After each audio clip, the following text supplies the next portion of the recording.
श्री गुरु ब्रह्म महिमालेख शरण। श्री गुरु ब्रह्म महिमालेख शरण। श्री गुरु ब्रह्म महिमालेख शरण। गुरु कृपा यूट्यूब चैनल तरफ आपण मानकु स्वागत जनाई आरंभ करने को जाउछि 2025 मसीहा एप्रिल मासरे 12 गोटी राशिर मासिक राशिफल। यही राशिफल आरंभ करने पूर्व आपण मानकु मोर विशेष अनुरोध, जेउ माने प्रथम करी आमर यही चैनल को आसिछंती सेमाने गोटिए सब्सक्राइब करी पाखरे आसुथिबा बेल आइकन को दबाई दियंतु, जहा द्वारा कि आमर जेउ समय रे वीडियो अपलोड हेबो सर्वप्रथमे आपण मानक पाखरे पहुंची पारिबो। जेउ मानकर ग्रह दोषरु विवाह विलंब हेउछि किंबा चाकरी पाई बारंबार इंटरव्यू देई इंटरव्यू रे फेल हेउचंती, अल्प नंबर रे आपण कटि जाउचंती, सेही व्यक्ति मानकु मोर अनुरोध सेमाने निजर जन्म तारीख, जन्म समय, जन्म स्थान यही चैनल रे दिया जाउथिबा मेल आईडी रे प्रेरण करंतु। आंबे ताहार सुविचार करी फलाफल जणाई देबु, प्रतिकार मध्य आपण को जणाई देबु। आसंतु एबे जानिबा 2025 मसीहा एप्रिल मासरे वृष राशिर मासिक राशिफल।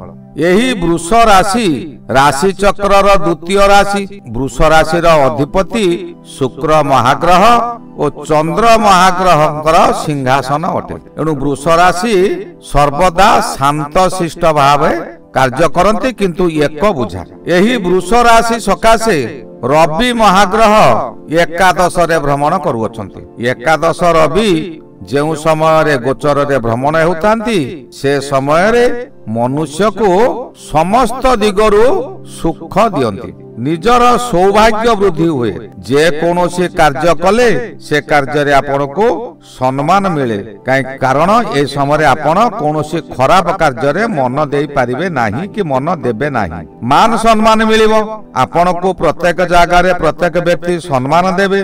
धन संपद मध्य ए समय रे वृद्धि हेबो। आपणकर पूर्वरु जदि कोर्ट कचेरी रे कोनोसी काम थाए किंबा कोर्ट कचेरी रे केस चली थाए, से केस वर्तमान आपणक सपक्ष रे जिबे। जेउ व्यक्ति आपणको प्रबल विरोध करुतले से व्यक्ति आपणको देखिला परे शांत पड़ी जिबे, आउ प्रबल विरोध करि पारिबे नाही। आपणकर सम्मान लाभ हेबो, स्वास्थ्य रे उन्नति हेबो। आपण पूर्वरु बहु स्वास्थ्य जनित समस्या रे पीड़ित थिले, एही समय रे आपण स्वास्थ्य जनित पीड़ारु मुक्ति पाई जिबे। या मासर 14 तारिख पर्यंत हेबो। 14 तारिख परे रवि द्वादश को जिबे। द्वादश रवि अशुभ फल दियंती, किंतु अन्य ग्रह माने शुभ रे थिबारु एही द्वादश रवि अशुभ फल आपण को बाधिबो नाही। कारण मंगल जे कि अति युद्धखोर ग्रह, जिद्दीखोर ग्रह, सेही मंगल वर्तमान आपणकर वृष राशि सकाशे तृतीय रे रहिचंती। तृतीय स्थान हैला शक्तिर स्थान। यही स्थान रे मंगल महाग्रह जेउ समय गोचर करू थांती से समय आपणकर स्वास्थ्य रे उन्नति हुए। आपण जेउ कार्य करबा को चाहिबे से कार्य को आपण अचिरे पूर्ण करि पारिबे। आपण को केही बाधा देई पारिबे नाही।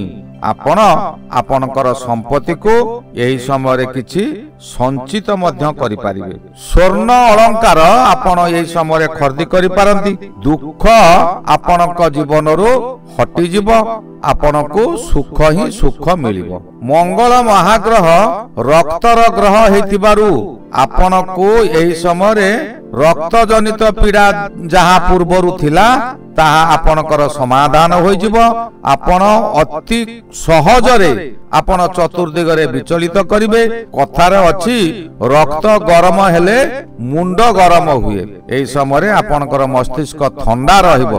मंगल ग्रह युद्धकर ग्रह हेले मध्य तृतीय रे शक्ति गृह रे भ्रमण करुथिबारु आपण धीर स्थिर होई समस्त कार्य को समाधान करि पारिबे। जेते बड़ शत्रु होइतांतु से शत्रु को आपण दमन करि पारिबे। बुध महाग्रह आपणक सकाशे एकादश रे भ्रमण करूछंती।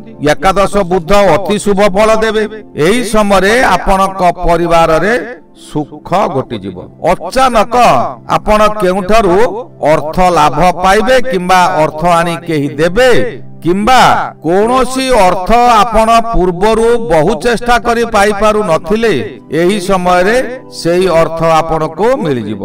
आपण जे व्यवसाय करूछंती से व्यवसाय रे वर्तमान आपण को बहु लाभ हेबो। बहु दिनरु पड़ी रहितिबा जिनिस जहा की बिक्री हेउ नथिला कोनोसी ग्राहकता को पचारु नथुले सेही जिनिस एही समय रे आपनकर बिक्री होई जिवो। आपनक हाथ रे भल दी पैसा संचय हेबो। परिवार मध्य रे प्रायतः समस्ते एही समय रे निरोग रहिबे कारण बुध हेउची ज्ञानी ग्रह आउ पेट ग्रह मध्य।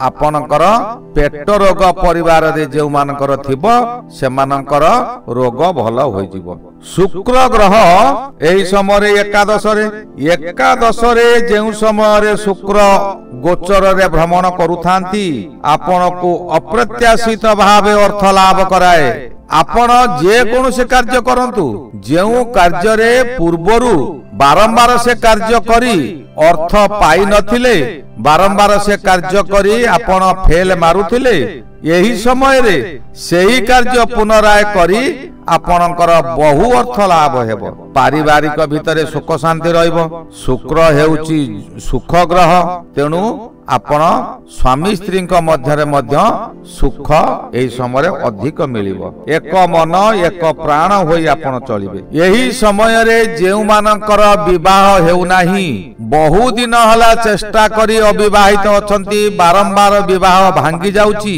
यही समय रे आपण शुक्रंकर प्रतिकार कले आपणकर सज्जा सुख मिल जिवो।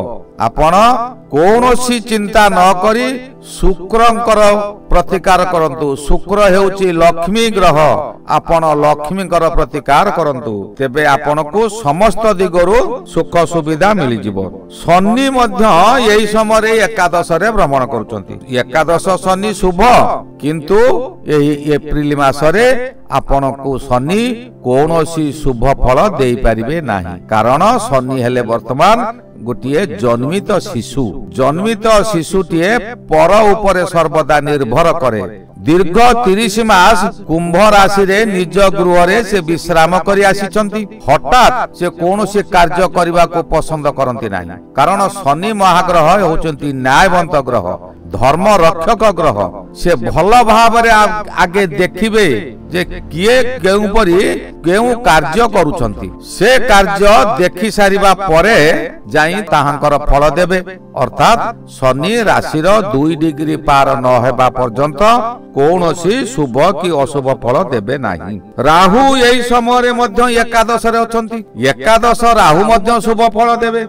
एकादश राहु आपण को जोर जबरदस्त अर्थ लाभ कराइबो। जेउठारो आपण बारंबार अर्थ सकाशे फेल मारिथिले सेही स्थान रु ही आपण अर्थ पाइबे।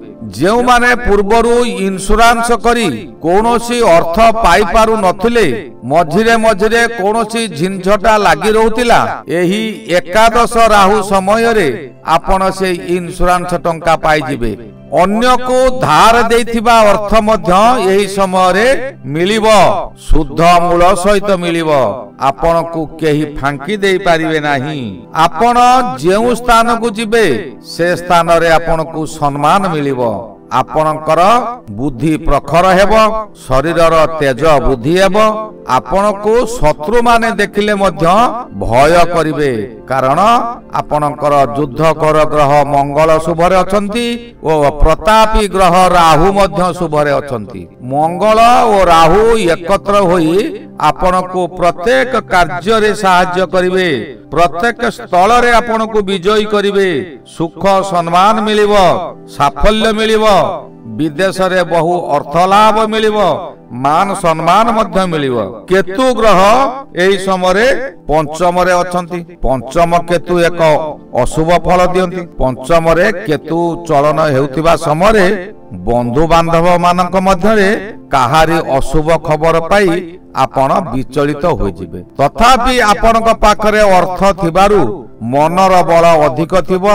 ये केतु आपनको अशुभ कराई पारिबो नाही। 2025 एप्रिल मासटी वृष राशि सकाशे अति शुभ फल देबे। आपण यही शुभ समय रे मन को विचलित करंतु नाही। कथारे अछि सुखरे न हुआ चातर दुखरे न हुआ कातर। एही सुख समय रे आपण जहा चाहू नथिले ताहा मिली जाउथिबो। तेणु मनरे आपण गर्व आनिबा स्वाभाविक, किंतु मनरे गर्व अहंकार किछि आनंतु नाही। आपण शांत शिष्ट भाव रे प्रत्येक कार्य करंतु। ऊपर मुआ होई केबे काहाको किछि कहंतु नाही। भाषा अभाषा मुहरु बाहर करंतु नाही। आपनकर समस्ते प्रियजन हेबे।